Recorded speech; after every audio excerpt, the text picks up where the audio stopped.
This is Story Recapped. Today, I'm going to explain a drama, horror, and mystery film called Old. Spoilers ahead. Watch out and take care.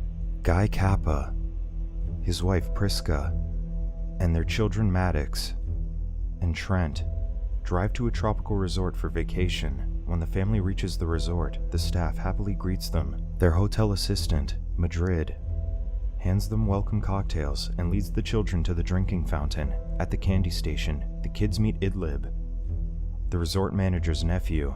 Later, the family heads to the beach. Trent and Idlib go around and introduce themselves to the other guests. While playing a truth-telling game, Idlib admits that he doesn't have friends. Trent insists that they're friends and they can keep in touch even after he leaves the resort.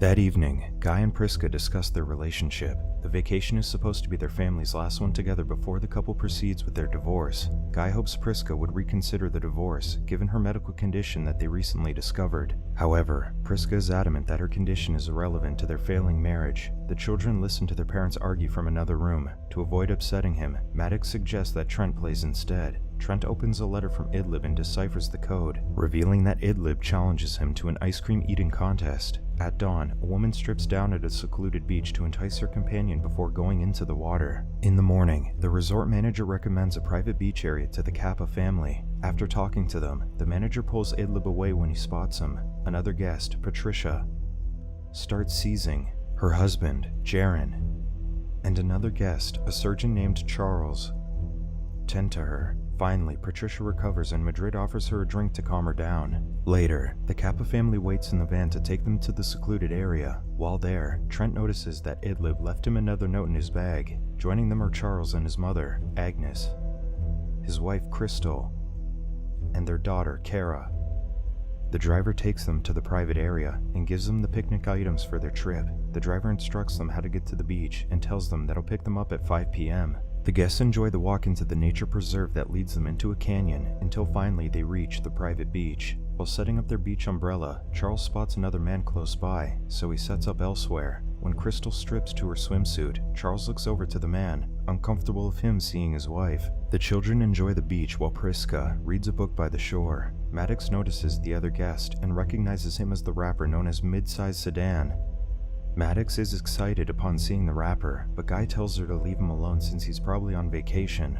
Later, Kara bonds with the Kappa kids, and in the afternoon the children explore the beach and find discarded items from the hotel in the sand. While playing hide and seek, Trent hides behind a boulder in the water when a body suddenly floats towards him. Charles and Guy retrieve the woman, while Prisca takes the children away from the scene. Mid-sized Sedan approaches them while his nose bleeds, and recognizes the dead woman as his companion. Agnes complains that she feels unwell because of the situation. Trent also complains that his trunks feel uncomfortable, so Prisca advises him to loosen them, though she pauses when looking at her son. Charles tries to contact the resort, but there's no reception on the beach. Suddenly, Patricia and Jaron arrive, so Guy insists on catching up with the resort driver. However, Jaron claims that the driver has already left. They explain that they found a body on the beach, and Charles accuses Mid-Size Sedan of hurting the woman, thinking that his nose is bleeding because the woman tried to defend herself. The argument is halted when Crystal calls Charles to help his mother. Jaron walks back into the canyon, hoping to get a reception elsewhere, but he suddenly gets dizzy upon stepping inside. Minutes later, Jaron wakes up at the shore. Patricia explains that he stumbled out of the canyon, seemingly in pain before passing out.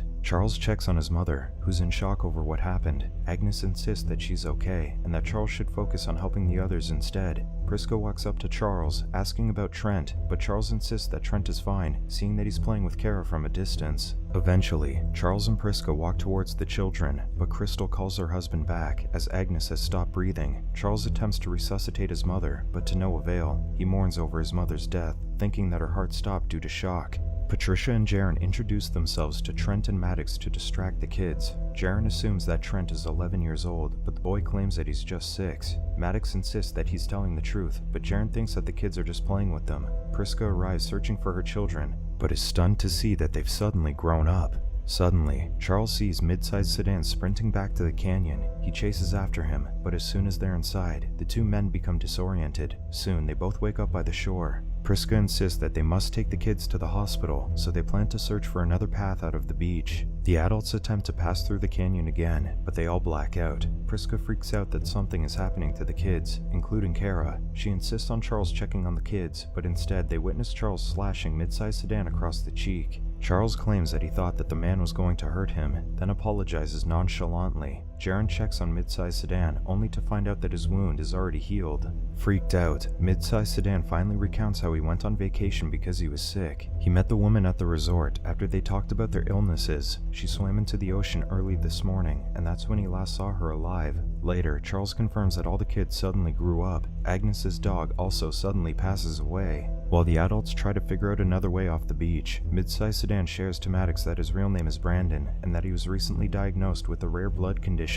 Patricia, a psychologist, collects everyone to figure out why they're there. During this, Guy reveals that Prisca has a stomach tumor, which shocks their kids. Jaren, a nurse, checks on her tumor, but she suddenly faints. Charles feels for her tumor in the stomach and realizes that it's growing. Charles suggests cutting out the tumor now, but Guy is hesitant, knowing that the tumor could kill Prisca. He finally agrees. Just before making an incision, Charles suddenly talks about a movie. Crystal tells him to focus, so he cuts into Prisca's skin, but the wound immediately closes. Jaren suggests trying again, and they hold up the skin to keep it from closing. Charles continues acting oddly, so Jaren leads the operation. Soon, they take the tumor out, and Prisca's body immediately heals. After some time, Prisca wakes up, much to everyone's delight.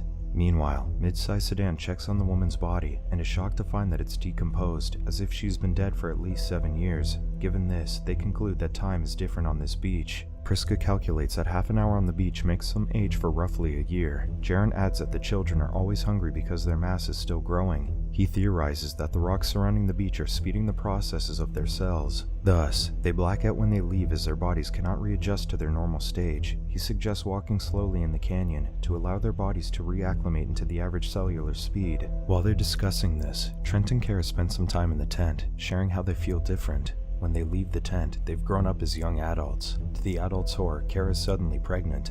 Maddox tries to calm them down, as Jaren calculates that Kara will give birth soon. During this, Charles continues babbling about movies. Jaren gets Kara to lie down on a blanket as her belly grows. Minutes later, Kara is terrified as the baby is about to come. With Charles lost in his thoughts, Crystal panics and runs into the canyon, hoping to get help. Still, she blacks out as soon as she enters the canyon. By the time she wakes up, the baby is born. Everyone calms down upon hearing the baby's cries. However, the cries immediately stop. The baby passes away after seconds of not eating. Trent thrashes in anger while Kara cries in shock. Crystal begs her husband to help them escape, but Charles continues to be nonchalant. Suddenly, he takes out his knife and threatens Jaren to get out of his neighborhood. He then turns to Crystal and tells her to put makeup on. Distraught, Crystal runs away. Maddox finds Crystal crying by herself. Crystal shares that she once fell in love with a man named Giuseppe, but he wasn't handsome nor rich, so she left him. She admits that she's been thinking about Giuseppe since they arrived on the beach. Their conversation is interrupted by Patricia's screams. Charles repeatedly stabs mid-sized sedan, then casually leaves. Jaren and Guy slowly take the blade away from Charles to avoid further incidents. Near dusk, Jaren decides to swim into the ocean to get help. He kisses Patricia goodbye before leaving. While waiting for him, Guy realizes that all of them have a member of the group who's sick. Prisca recounts that she found the place after entering a raffle at the pharmacy. With the resort tending to all their needs, including air travel, the resort can make them disappear without a trace.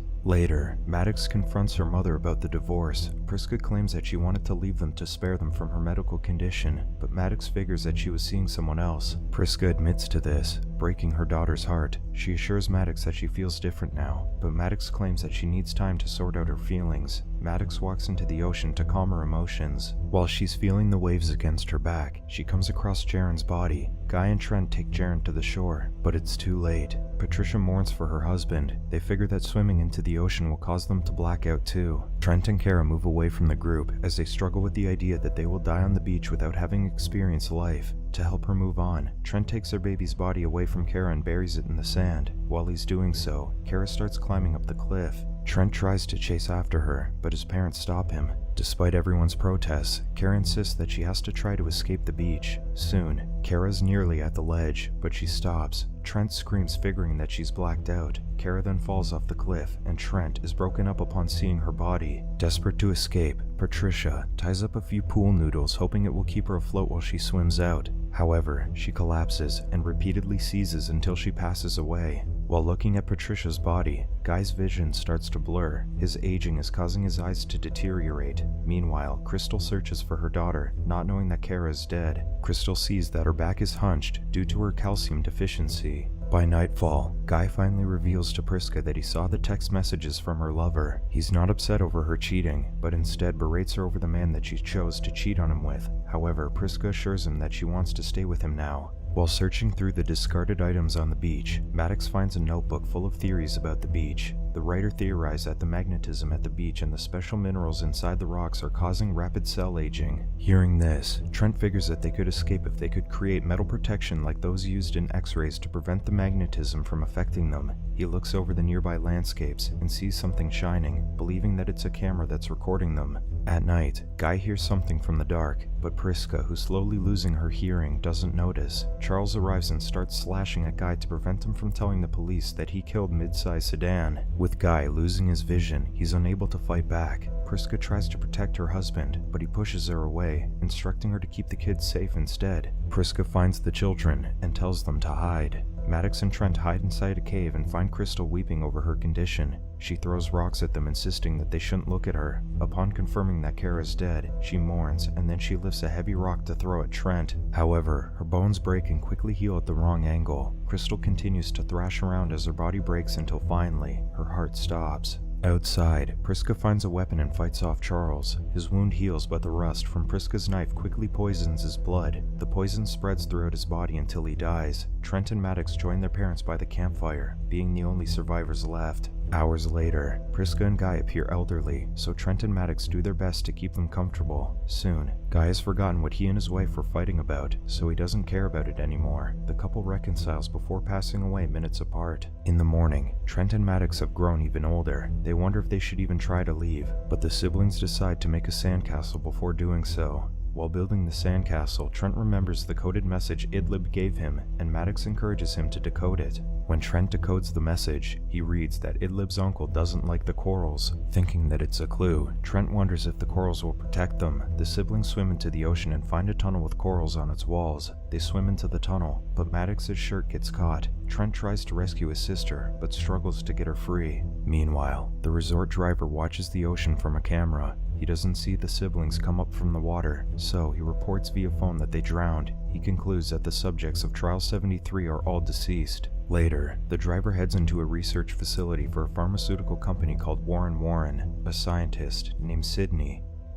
reports to the resort manager that most of the previous guest computers have been wiped, leaving no trace that they visited the resort. The manager holds a moment of silence for the guests who died for Trial 73. He then assures the workers that they've produced medicines that saved millions due to the beach's discovery. Sydney then announces that they gave Patricia seizure medicine through her welcome cocktail. The medicine effectively prevented her seizure through most of her time at the beach, which would equal 16 years. Due to this, they can now fast-track the medicine for distribution. The company uses the effects of the beach to perform clinical trials within hours that would otherwise lasted years. Back at the resort, the manager finds Idlib waiting for his friend. He insists that Trent and Maddox have already gone home, so he suggests he makes friends with the other kids in the resort. Meanwhile, someone approaches a police officer on vacation in the resort. The man hands the police officer a notebook, while the resort manager welcomes new guests whom he intends to use as new test subjects. Madrid offers their welcome cocktails, but someone knocks the drink out of her hands. To their surprise, Trent and Maddox have arrived at the resort. The police officer has confirmed that the people listed in the notebook are missing. Idlib approaches the adult Trent, confirming that he's his friend when Trent shows him the coded message that he gave them. Earlier, Trent and Maddox managed to escape after coming up momentarily for air before swimming away from the beach, thus avoiding the driver's eyes when he checked on them. With the help of the police officer, the pharmaceutical company had been shut down. The siblings will be sent to their aunt, and Maddox is optimistic that they'll be okay. Subscribe to watch more videos like this. Turn on notifications. And leave a like, it really helps the channel out. Thank you for watching.